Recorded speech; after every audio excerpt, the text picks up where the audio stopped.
मला एका जिल्ह्याचा नेता व्हायचं नाही, एका राज्याचा नेता व्हायचं नाही, तर माझे पहिल्यापासून आहे की नॅशनल लीडर मला फिगर बनवायची आहे. जन्मभूमी माझी सातारा आहे. वाडे तालुका सातारा, जिल्हा सातारा. सातारा जिल्ह्यातच जन्म आहे. माझा अजून बी साताराच आहे. परभणीला रेसिडेन्शियल मी घर बी घेणार आहे. ज्यावेळेस परभणीची जनता माझ्यावर ही प्रेम करते आहे, त्यावेळेस मी परभणीतला रेसिडेन्शियल होणार आहे. तुम्ही मूळचे साताऱ्याचे एकतर तुम्हाला इकडं ते बऱ्याचदा ऐकायला पण मिळतंय की साताऱ्याचा उमेदवार इकडं कसा वगैरे तुम्ही परभणीत कसं शिफ्ट झाला ह्याविषयी अनेकांना आश्चर्य आहे. मी राष्ट्रीय समाज पक्षाचा राष्ट्रीय अध्यक्ष आहे. मी भारताचा नागरिक आहे, महाराष्ट्राचा मी नागरिक आहे. आणि लोकसभेला देशातून कुठल्याही प्रांतातला माणूस कुठेही उभा राहू शकतो. माझा पक्ष हा राष्ट्रीय समाज पक्ष आहे. राष्ट्रातला जो समाज आहे त्याच्यासाठी काम मी करण्यासाठी राष्ट्रीय समाज पक्षाची स्थापना केली. त्यात मला 4 राज्यामध्ये मान्यता मिळाली. त्यात महाराष्ट्र, कर्नाटका, गुजरात आणि उत्तर प्रदेश. आणि काही राज्यात माझे आमदार आले, काही राज्यात नगरसेवक आले, काही राज्यात एल पी मेंबर आले. त्यामुळं we are the national figure. त्यामुळं मी सातारला जरी माझी जन्मभूमी सातारा असेल, तुम्ही मराठवाड्यात माझा पहिला आमदार लातूर जिल्ह्यात अहमदपूरला होता. आणि आत्ताचा विद्यमान आमदार माझ्या पक्षाचा रत्नाकर गुट्टे हे माझे गंगाखेडचे आहे. आणि ज्यावेळेस पक्षाचा पहिला जिल्हा परिषद सदस्य माझा गंगाखेडचा होता, म्हणजे त्याच मतदारसंघात. आणि विशेष म्हणजे मला मला एक स्टेट बॅरियर नाही. आउट ऑफ कन्याकुमारी टू काश्मीरपर्यंत म्हणजे अशा या जिल्ह्याचाच नेता त्या जिल्ह्याचा मला एका जिल्ह्याचा नेता व्हायचं नाही, एका राज्याचा नेता व्हायचं नाही, तर माझे पहिल्यापासून आहे की नॅशनल लीडर मला फिगर बनवायचे आहे. त्या दृष्टीने मी उभा इथं राहिलो जनतेची सेवा करण्यासाठी. जन्मभूमी माझी सातारा आहे. वाडे तालुका सातारा, जिल्हा सातारा. सातारा जिल्ह्यातच जन्म आहे. माझा अजून बी साताराच आहे. परभणीतली लोक तुम्हाला स्वीकारतील का काय वाटतं? म्हणजे आत्ताचं एकूण तुम्ही प्रचाराचं वातावरण बघताय, तुमच्या विरोधकांची टीका पण बघताय की बंडू जाधव त्या दिवशीच म्हटले की तुम्हाला परभणीच्या मतदारसंघात म्हणजे परभणीच्या मतदारांना काय काम लागलं तर ते काय साताऱ्यात बसून सोडवणार का? स्वीकारतील का परभणीचे लोक तुम्हाला? मला स्वीकारणार. मी परभणीला रेसिडेन्शियल मी घर बी घेणार आहे. ज्यावेळेस परभणीची जनता माझ्यावर ही प्रेम करते आहे, त्यावेळेस मी परभणीतला रेसिडेन्शियल होणार आहे. त्यामुळे दिल्ली टू परभणी टू मुंबई असं माझा प्रवास.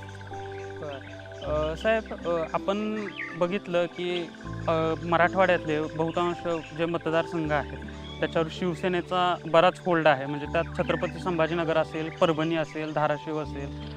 परभणीमध्ये तर 1989 पासून शिवसेनेचा उमेदवार सातत्याने निवडून येतो. 1998चं एक उदाहरण सोडलं तर तुम्ही हा होल्ड कसा मोडून काढणार? किंवा परभणीच्या ह्या ज्या काही क्षमता आहेत म्हणजे तुमच्या ज्या अजेंड्यावरच्या आहेत त्या तुम्हाला ओळखता आलेल्या आहेत का? स्टडी केलेला आहे मराठवाड्याचा, पश्चिम महाराष्ट्रातला, कोकणातला, खानदेशातला, विदर्भातला. आणि मुळात म्हणजे इथं सिंचनाचा फार मोठा बॅकलॉग आहे, शिक्षणाचा बॅकलॉग आहे, आरोग्याचा बॅकलॉग आहे, रस्ते नीट नाहीत. आणि शेतकऱ्याच्या पॉवरबद्दल म्हणजे इलेक्ट्रिसिटीबद्दल देखील फार म्हणजे अस्ताव्यस्त अवस्था आहे. इथं इंजिनिअरिंग कॉलेज नाहीत, इथं रस्ते नाहीत. परभणी शहराला 15 दिवसातून पाणी प्यायला येतं. ते शुद्ध आणि स्वच्छ पाणी डेली आलं पाहिजे. आणि परभणीला एक कृषी विद्यापीठ आहे. त्या विद्यापीठाला जर रिसर्च विंगची एक डेव्हलपमेंट केली तर इथल्या शेतकऱ्याला 7,000 हेक्टर लँड आहे त्या आमच्या ॲग्रिकल्चर युनिव्हर्सिटीजवळ. त्याच्यातून एक्सलंट सीड आणि एक्सलंट फीड आम्ही शेतकऱ्याला फ्रीमध्ये देऊ शकतो.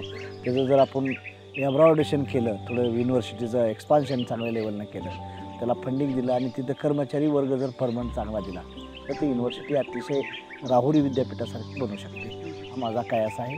आणि माझा इथला फोकस शेतकऱ्यावर आहे. शेतकरी शहाणा झाला पाहिजे. तिथली जमीन एवढी भारी आहे की महाराष्ट्रामध्ये सर्वात जमीन सुपीक कुठं असेल तर ती परभणी जिल्ह्यामध्ये आहे. परभणीत 5 नद्या वाहतात.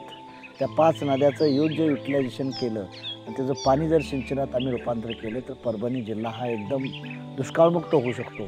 आणि तिथल्या तरुणांना देखील रोजगार मिळू शकतो. त्याच तरुणाला कृषी उद्योग व प्रक्रिया करणारे बिझनेस आणले सेंट्रल गव्हर्नमेंटच्या स्कीममधनं तर इथं हजारो युवकांना रोजगार देऊ शकतो आपण. अशी योजना आहे माझ्या मनातली आणि त्या दृष्टीने मी प्रयत्न करणार आहे. रस्त्याची अवस्था बकाल आहे, पाण्याची सिंचनाची सोय नाही. आणि मुळात म्हणजे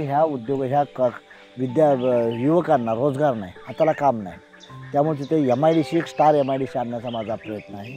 नंतर मी कॉर्पोरेट लेवलला टाटा आहेत, बिर्ला आहेत, अंबानी आहेत, ह्या लोकांशी चर्चा करून मी एक परभणीला फार मोठा एक प्रोजेक्ट आणण्याचा विचार करतो की ताकी परभणीची जनतेतले तरुण पुण्या मुंबईला पोटाची खळगी भरण्यासाठी जातात, ते आपल्याच जिल्ह्यात राहतील परभणीत, याचा एक बंदोबस्त करण्यासाठी मी विचार करतो आहे. परभणीमध्ये सहज आजारी पडला माणूस, मेजर आजार झाला, त्याला हैदराबादला ॲडमिट होऊ लागते किंवा संभाजीनगरला, ती वेळ मी येऊ देणार नाही.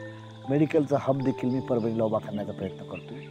इंडस्ट्रियलायझेशनमुळे युवकांना रोजगार मिळण्याचा प्रयत्न चाललेला आहे. महिलांचं सक्षमीकरण करण्यासाठी महिलावर एक स्पेशल 1822 साली पहिला कॉटनचं संशोधन या परभणीच्या विद्यापीठात परभणीत झालं होतं. त्याचं टेक्स्टाईल पार्क नाही परभणीला जर आम्ही कॉटनचं टेक्स्टाईल पार्क आणलं तर तरुणांना रोजगार मिळेल. आणि रेल्वे माझ्या फार सुदैवाचं आहे की माझ्या मतदारसंघातून रेल्वे फार गेली. तर रेल्वेचं नीट जर एक्सपान्शन केलं तर आमच्या शेतकऱ्याचा माल आहे तो आम्ही बाहेरच्या राज्यात देशात पाठवू शकतो, एक्सपोर्ट करू शकतो दळणवळण.